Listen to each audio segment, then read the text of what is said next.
kita ini bersyukur dilatih sama Allah dengan ibadah yang namanya ibadah puasa.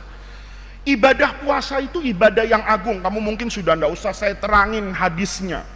Kata Allah, semua amal Ibnu Adam itu akan diberikan masing-masing berdasarkan amalannya kecuali puasa. Puasa itu fa innahu li. Pernah dengar nggak hadisnya? Biasanya kalau kultum malam pertama itu, ada kultum nggak habis tarawih? Nggak ada sekarang ya. Biasanya ada kultum, mesti habis itu. Fa inna saumali. Puasa itu khusus buat saya. Tahu anak-anakku? Karena dalam ibadah puasa, kamu diajarin ikhlas kepada Allah. Satu-satunya ibadah yang tidak bisa diketahui oleh orang itu puasa. Contoh nih, Kiko nih, nama kamu Kiko beneran kan? Enggak, saya takut nama panggilan. Dari dulu namanya Kiko. Nama aslimu siapa? Oh, ada Kikonya memang. Kiko Fadilah. Oh, keren banget. Saya pikir orang Jepang ada Kokonya gitu. Kau orang mana kamu? Oh, Jakarta Barat. Kiko Fadilah. Ini Kiko puasa atau enggak, ada yang bisa tahu enggak? Kamu, saya puasa atau enggak, kamu bisa tahu enggak? Saya sholat atau enggak sholat, kamu bisa tahu enggak? Bisa. Kamu lihat aja. Oh, misalnya kamu ketemu saya duduk, misalnya saya duduk di depan rumah Pak Kiai di Pendopo tuh duduk begini jam 11 siang sampai jam 3 sore, kamu ngelihat saya tetap duduk di situ, kamu bisa tahu Faiz enggak sholat. Kenapa? Duhur ada waktunya tuh. Dari duhur sampai asar itu orang kering mukanya, tidak kelihatan berwudu, duduk di situ istiqomah, tidak kelihatan bergerak, tidak ada sajadah, maka kamu bisa vonis orang itu tidak apa itu? Tidak sholat. Orang sholat dengan orang zakat pun kelihatan bentuknya. Kalau Allahu Akbar, sholat apa bayar zakat? Sholat kan? Kalau saya di Mekah, keliling Ka'bah, labbaik Allahumma labbaik, kamu bilang apa? Faiz sedang apa itu? Tawaf haji. Kan nggak mungkin. Labbaik Allahumma labbaik. Wih, Faiz bayar zakat kan gitu. Mungkin nggak? Mungkin nggak? Ya, ada orang pakai baju ihram, muterin Ka'bah, labbaik Allahumma labbaik dan seterusnya, Allahumma inna doa. Yusril berani nggak ngomong? Wih, luar biasa Faiz nih, ya, bayar zakatnya mantap betul. Kan orang gila dia. Kenapa? Orang kalau begitu namanya sedang apa ini? Haji. Kalau sedang ruku misalnya, saya sedang ruku, Yusril nggak bisa juga bilang, wah bayar zakat, nggak bisa. Karena orang ketika puasa, ketika sholat itu punya gerakan tertentu yang bisa menunjukkan dia sedang sholat atau di luar sholat. Orang bayar zakat bawa uang nggak? Bawa uang dia. Begitu bawa uang, ada panitia zakat atau ada orang miskin, dia katakan, ini zakat saya. Ya, orang miskinnya terima kasih Pak. Saat menyerahkan zakat itu, orang terlihat kalau dia sedang mengeluarkan zakat. Tapi puasa ada yang tahu nggak? Kamu bilang, wih Faiz bibirnya kering. Ya iyalah kering. Wong saya pakaiin tisu sebelum ke masjid. Kan bisa saja toh. Saya dari pagi ngomong capek banget, masuk kamar, di kamar saya ada kulkas, isinya penuh, mau semangka ada, melon ada, apel ada, teh kotak ada, teh botol ada, teh kaleng ada di kamar saya, ya kan? Semuanya ada, ya kan? Minuman merah, kuning, hijau udah kayak pelangi di dalamnya, ya kan? Kalau saya mau minum bisa enggak? Ada yang tahu? Enggak ada, saya minum aja. Begitu minum, saya cepet-cepet aja nih. Dipakai apa ini? Tisu. Ya, kalau perlu pakai hair dryer yang panas tuh. Mulut saya. Biar apa itu? Biar apa? Biar kering. Ya terus habis itu pasang deh muka nggak makan 7 tahun kan gitu. Datang ke masjid lemes. Kata santri, masya Allah, Ustadz soleh betul itu ya. Puasa, kata saya emang enak lo gue tipu kan begitu kan? Karena puasa itu tidak ada yang tahu. Maka anak-anakku, puasa itu dahsyat. Semua orang bisa kok kalau mau. Kenapa puasa bisa? Karena memang tujuannya karena Allah. Saya di kamar, kalau mau minum nggak ada yang tahu kok. Tapi saya nggak berani minum. Itu bukan karena siapa-siapa. Karena saya takut kepada Allah. Itu yang pertama dalam hal ini. Yang kedua, orang puasa itu tenang. Kenapa tenang? Hah? Kamu puasa tenang kan? Kenapa tenang? Sekarang lapar, sekarang haus, pernah nggak kamu merasa cemas? Enggak. Kenapa? Karena tahu penderitaanmu al-imsaku anil to'am, nggak boleh makan, wanis syurbi, dan nggak boleh minum, itu sedahsyat apapun akan berakhir waktu maghrib. Betul. Kamu sekarang puasa, ya kalau yang kecil-kecil, tapi yang kelas 1 udah enggak lah. Tapi dulu kamu waktu SD kan suka ngitungin jam kan? Ya kan? Maghrib jam 6. Kamu sekarang jam 10, ngitung dia. 11, 12, 13, 14, 15, 16, 17. Oh, 7 jam lagi. Tenang dia. Main bola, keringetan, capek. Pulang. Ya Allah bu, aus. Kata ibunya, nak udah jam 3, 4, 5. Cuma 2 jam setengah lagi. Kamu yang haus bisa nahan. Kenapa bisa nahan? Karena tahu penderitaanmu akan berakhir nanti kalau maghrib. Coba malaikat Jibril sekarang turun bikin pengumuman. Ya, sekarang kita lagi ngaji nih, jam 4 lewat 20 menit. Nazala Jibril di Monas misalnya. Kata Jibril, al-i'lan, berhubung ada kerusakan pada poros matahari yang memerlukan perbaikan yang cukup lama dari malaikat siapa kek yang disuruh kan begitu kan, yang akan memperbaiki pergerakan matahari, maka kemungkinan besar maghrib akan terlambat 6 jam ke depan. Loh iya toh, puasa beda-beda kan? Sekarang puasa paling enak di mana? Di Chili. Tahu Chili? Di Amerika Selatan. Itu puasanya cuma 8 jam. Yang paling menderita sekarang di mana? Di negara Skandinavia, Swedia sama teman-temannya itu. Puasanya hampir 21 jam. Lah iya, karena maghribnya nanti jam 11, jam 2 udah imsak. Kalau kamu yang begitu kan ngomong sama malaikat, tanggung malaikat nggak usah maghrib aja sekalian kan gitu. Kamu maghrib misalnya nih, jam 11 malam maghrib, jam 2 imsak. Kamu berbuka, sholat maghrib, tadarus, isya, terawih, sahur, puasa lagi. Kalau kamu seperti itu, mungkin kamu ada apa ini? Saya pernah sekali sama Pak Kiai. 2000 terakhir ya, 2016 kayaknya. Saya umroh sama Pak Kiai akhir Ramadan, berdua aja. Dari Jakarta sama Pak Kiai ini. Kata Pak Kiai, "Is, puasa nggak?" Saya bilang, "Ya puasa Labi. Masa kita ustadz nggak puasa?" Lo naik pesawatnya enak, dibayarin sama Raja Salman. Ya, naik pesawat yang kelas bisnis di depan itu, enak kursinya, ya kan? Hotelnya nanti adalah Hotel Marriott di Mekah yang bintang 5 berlian itu. Saya berangkat sama Pak Kiai yang diundang.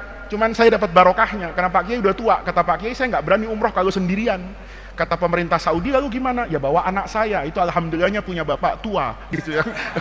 Itu ada barokahnya. Jadi semua yang Allah berikan itu pasti ada apanya itu? Indahnya. Kalau seandainya undangan waktu Pak Kiai masih muda, masih gagah, saya kebawa enggak? Enggak kebawa. Kata Pak Kiai, ngapain lo ikut-ikut? Kan begitu. Saya masih sehat. Nah, karena Pak Kiai kemana-mana itu harus bersama orang, saya dapat barokahnya. Jadi tua itu mendatangkan nikmat, muda juga mendatangkan nikmat. Yang salah itu siapa? Manusia yang suka protes. Gitu loh.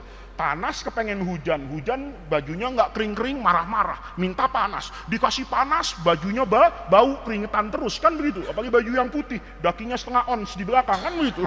Ya tapi orang tuh ada hikmahnya, kalau panas enak, kalau dingin enak, kalau hujan enak, karena kita butuh itu, butuh siang, butuh malam, butuh gagah, butuh lemah lembut. Coba nggak ada perempuan, semuanya gagah perkasa, hancur kamu masih kecil, ya kan? Begitu minta makan sama ibunya, "Bu, makan," ya, disuapin anak kecil itu kan sabar kan, ibu-ibu nyuapin itu. Coba yang nyuapin bapak-bapak, ya kan? Oh, sama mangkok-mangkoknya masuk, ya kan? Tapi kalau dunia isinya lemah gemulai semua, repot, ya toh? Kalau semua isinya perempuan semua, repot. Hujan-hujan genteng bocor, istrinya naik bawa tangga kayak Rembo. Kan serem banget, bininya bawa tangga tuh sama bawa genteng 5. Genteng di sini 5 ya, di sini bawa tangga, di sini ngikutin palu sama kampak. Masya Allah. Itu biar perempuan cantik mendadak jelek gitu ya kan. Biar cakep kayak apa enggak naksir saya. Kenapa? Ngeri. Di pesawat tuh Pak Kiai nanya, "Is, puasa gak?" Saya jawabnya itu enggak pakai akal panjang. Saya jawab Pak Kiai, "Puasa lah." Ustadz masa enggak puasa? Saya lupa kalau pesawat ini terbangnya ke arah barat. Paham? Kalau kita di timur, kayak sekarang nih, kalau kamu pindah ke ujung timur Indonesia di Papua, sekarang udah mau maghrib. Kenapa mau maghrib? Karena dia di timur. Mataharinya saat terbenam lebih dulu tenggelam. Kan gini gampangnya. Itu menunjukkan bumi itu bulat. Kalau ada orang bilang bumi datar itu kurang piknik, ya kan? Nggak pernah naik pesawat, nggak pernah keluar angkasa, ya kan? Oh bumi itu datar. Karena Allah ja'ala ardo firosan, firos itu terhampar. Itu juga kurang mufrodat, kurang ngaji, kurang piknik intinya. Kan ada dunia itu begini bulat ya, barat sama timur. Mataharinya kan di sini terbit nih, di barat nih misalnya. Saya jalan terus. Maka yang di sini itu tepat mataharinya nggak kelihatan, karena mataharinya ke sini. Sementara yang di sini di Aceh sekarang ini masih apa ini? Siang terang banget. Orang di Papua udah selesai terawih, orang di Aceh baru berbuka. Itu biasa. Maka jarak Indonesia dengan Saudi itu bedanya hampir 4 jam. Jadi di sini jam 6, di Saudi masih jam berapa itu? Jam 2. Saya lupa itu. Jadi saya terbang ke sana, itu memperpanjang puasa kan? Kenapa? Mataharinya nggak hilang-hilang. Kenapa nggak hilang-hilang? Karena saya terbitnya ke barat. Sebaliknya, kalau kamu nanti terbang dari Eropa ke Indonesia, enak betul. Kenapa? Karena mataharinya jadi cepat. Puasa yang asalnya 13 jam, mungkin buat kamu tinggal 7 jam. Tapi kalau dari barat ke timur, innalillahi wa inna ilaihi raji'un. Saya pakai jam Indonesia itu. Saya baru ingat itu. Begitu terbang 9 jam, terbang dari Soekarno-Hatta itu jam 11 siang. Tambah 8 jam waktu itu, berarti jam 7 malam waktu Indonesia. Di pesawat dikasih makanan apa aja. Saya sama Pak Kiai, saya tuh karena udah kalau bilang-bilang, puasa enggak? Katanya. Ya puasa lah, kan musafir. Ayah saya bilang gitu, musafir. Ayah saya godain saya gitu, musafir. Enggak lah, musafir kan kita min awliyair rahman, ya kan? Kelas kita kan bukan tafsir Jalalain, ya kan? Kita sudah tafsir yang gede, ya sudahlah. Orang makan nasi, minum es krim, apapun di pesawat, saya nggak tergoda itu. Baru sadar waktu mau mendarat, pramugari bilang sebentar lagi kita akan mendarat di Bandar Udara Internasional King Abdul Aziz di Jeddah. Saya lihat, loh jam 7, pantesan perut saya berontak gitu. Karena perut saya disiplin, dia udah tahu, ini maghrib kok yakul ya bahasa DR-nya, kok yasrab ya ini mau kan begitu tuh. Karena dia selama puasa waktu itu, sudah tanggal berapa ya? Sudah tanggal 23 Ramadan. Jadi perut sama mulut saya itu udah punya kebiasaan. Oke lah kata mulut anala asyrab. Kata perut anala akul. Tapi kalau sudah jam 7 malam, ini udah kenyang biasanya. Soto masuk, kolak masuk, ya kan? Es buah sudah parkir, kan begitu kan? Sudah ini kok nggak masuk. Ya Allah, iya ya. Ini udah jam 7 malam, waktunya berbuka. Saya bilang, yuk kita berbuka. Saya lihat matahari terang banget. Kenapa matahari terang banget? Di Jeddah masih jam 3 siang. Saya tanya sama petugas, maghrib di Jeddah jam berapa? Jam 8:30. Innalillahi wa inna ilaihi rajiun. Mau batal sudah tanggung, ya kan? Sudah maju tak gentar membela yang benar, sudah dengan semangat 45, sudah turun di Jeddah, yang lain seger-seger semua udah makan. Kata Pak Kiai itu kan, jawabnya itu nggak mikir, sudahlah kita ikut dulu. Pas waktu maghrib di bis, uniknya karena semuanya nggak ada yang puasa, ya nggak berhenti terus. Saya berbuka itu di Jeddah itu hampir jam 1 malam, di Indonesia itu udah puasa lagi. Sudah puasa lagi kan tambah 4 jam. Sudah puasa lagi saya baru makan. Oh Pak Kiai selesai tol, kata Pak Kiai makan ini bisa tewas kita kan gitu. Makan itu panjangnya luar biasa. Mulai hari itu saya kalau ke luar negeri jadi ingat. Dulu saya ingat. Dulu kalau ke luar negeri ada undangan ke arah barat, itu saya selalu menjaga untuk tidak puasa karena terlalu panjang kalau ke Eropa. Tapi sebaliknya, kalau dari Eropa ke Indonesia, daripada nanti kodoknya lama 13 jam, mendingan saya puasa. Kenapa? Puasanya sebentar banget. Terbang dari London malam, itu sampai Indonesia, mungkin sudah malam lagi. Artinya apa? Mungkin nggak ketemu puasa. Mungkin ketemunya cuma karena dari perbedaan waktu. Anak-anakku, kita puasa itu tenang, karena kita tahu segala sesuatu itu ada waktunya. Coba, kamu kalau hidup tenang kayak gitu, di pondok nggak ada yang nggak betah. Sama dengan puasa, hidup tuh indah anak-anakku. Kalau kamu merasa cobaan ini panjang, yang kelas 1 itu, kan ngebayangin kelas 6 tuh enak. Ya, ngebayangin, ini siapa namanya nih? Zen. Oh, zen itu enak banget ya. Sebentar lagi tamat. Habis tamat udah bebas dari aturan di pondok. Jangan lupa, zen sampai ke 6 tahun ini itu melewati anak apa itu? Tangga.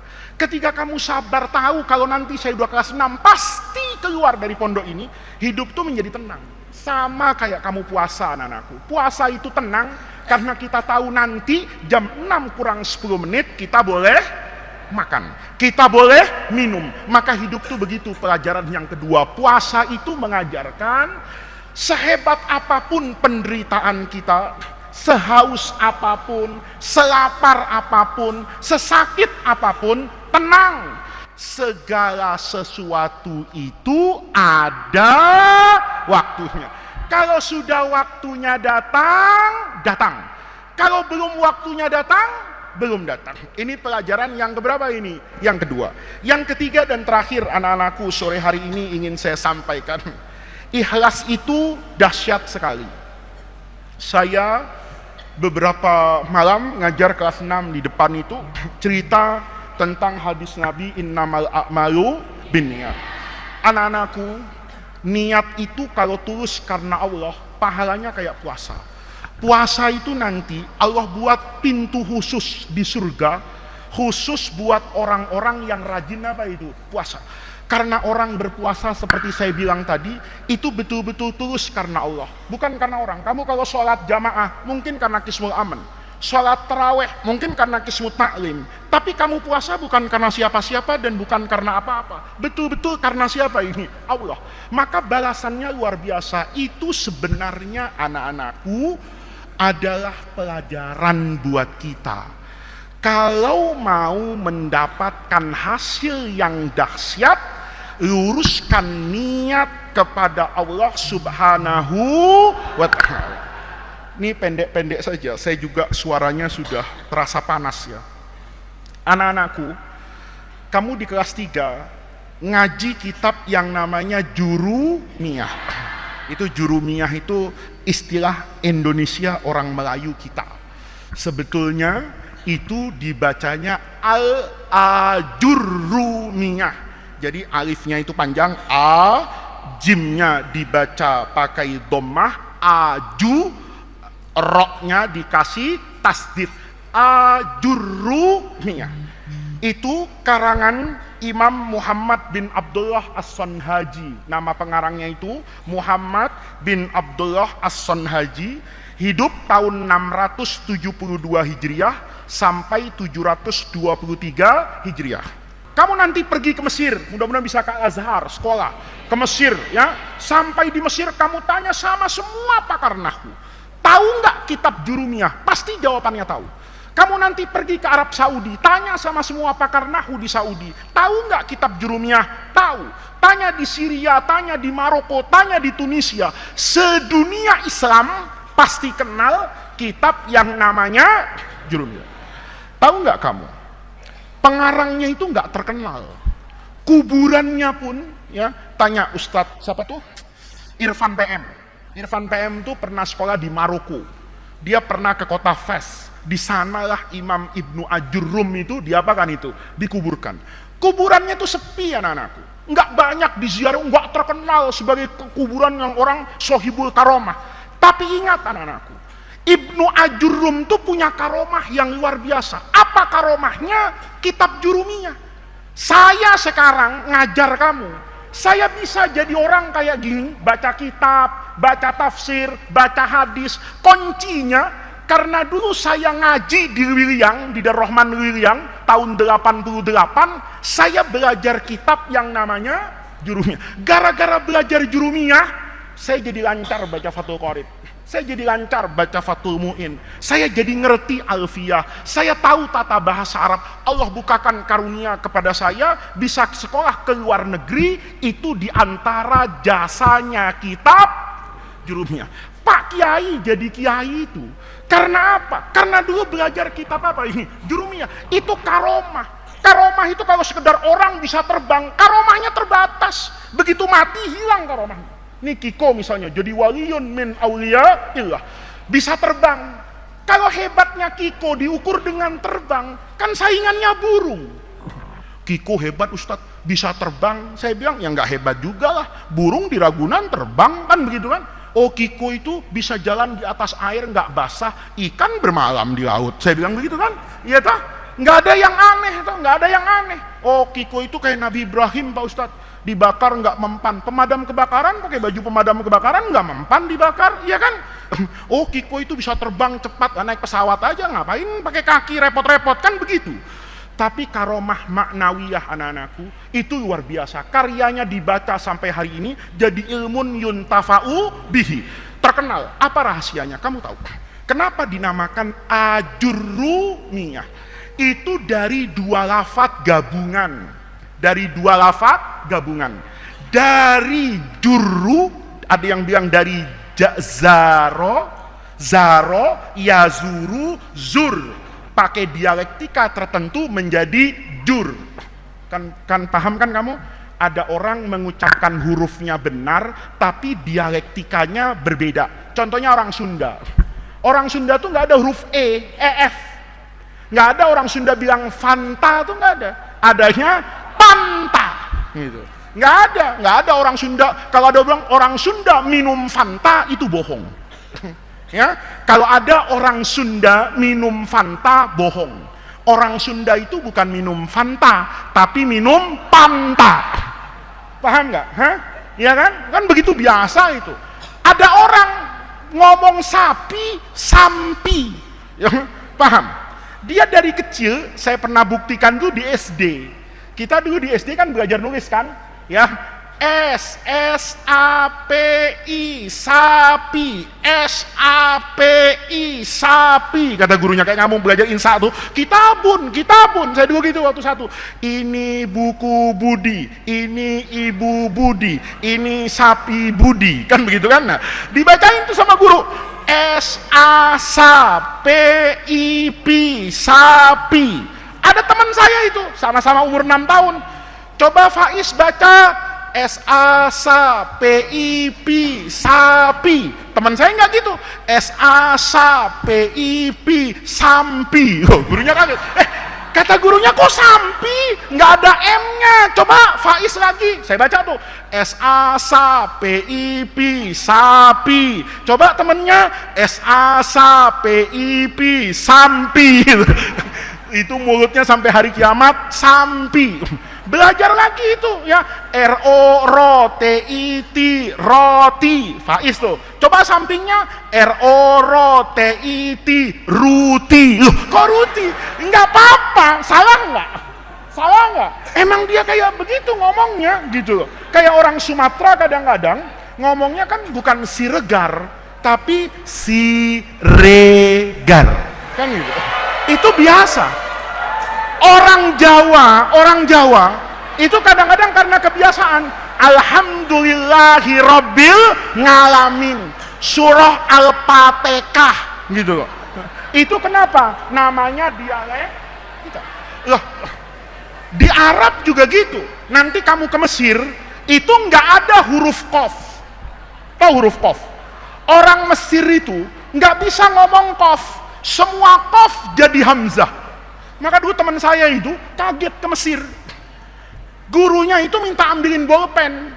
Bahasa Arabnya huzil kolama. Kolam kan, ballpoint. Dia bilang huzil alam. Bingung dia. Ambil alam semesta. Gimana caranya? Ya, emang betulan. Jadi al-kolamu itu, kalau orang Mesir nanti, nggak ada. Makul, masuk akal itu nggak ada orang Mesir bilang makul, yang ada maul gitu loh. Karena kofnya ada yang namanya maul. Mungkin keturunan Mesir itu ya. Entah Mesir yang alim, entah yang Fir'aun gitu. Nah, sudah. Pokoknya itu namanya dialektika. Orang Yaman itu ngomongnya pakai apa itu? G. Coba G kan? Ya, nggak ada jim, yang ada G. Semua biasa kayak gitu.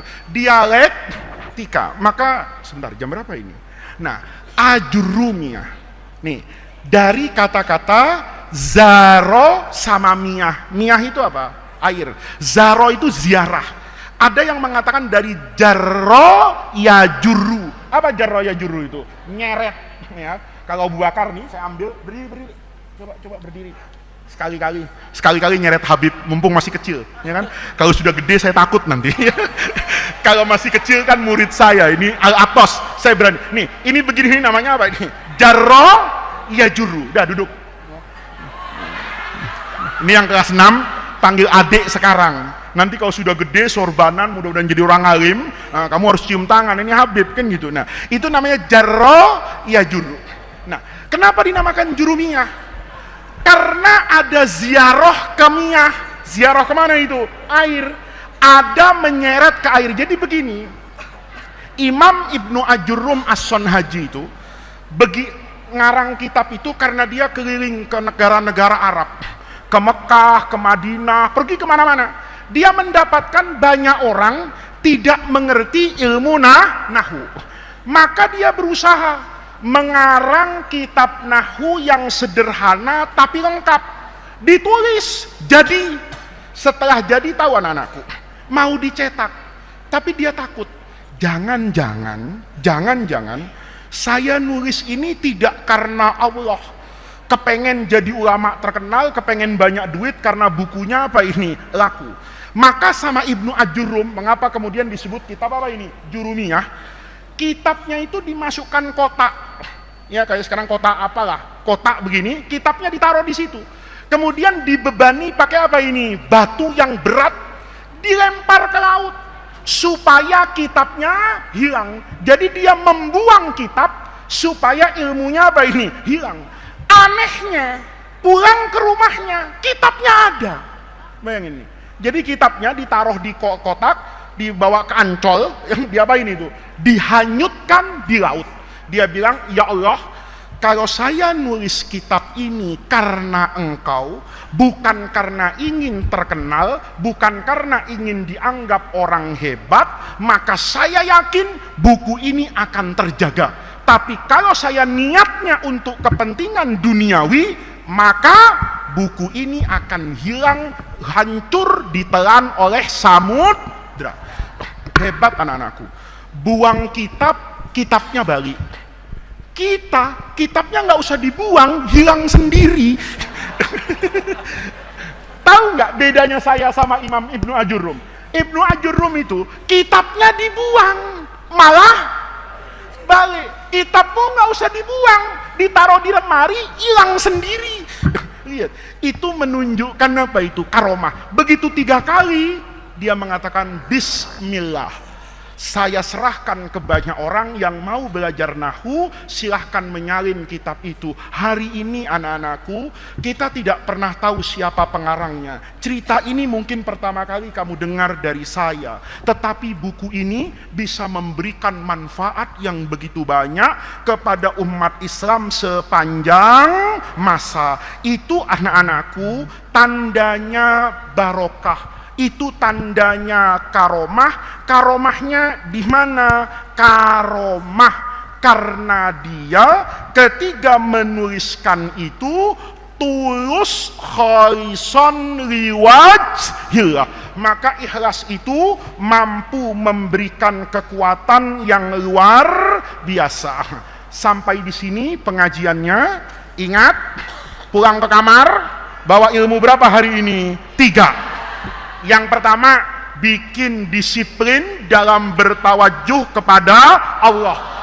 Jumat sore sediakan waktu untuk berdoa secara khusus. Jumat ini, Jumat depan, Jumat di pesantren, Jumat di rumah, terus istiqomah. Yang kedua, belajar dari hikmah ibadah puasa. Segala sesuatu itu ada waktunya. Kita sekarang capek, letih, haus, lapar, tapi semakin sore, semakin haus, semakin lapar, semakin menderita, itu tandanya waktu maghrib semakin dekat.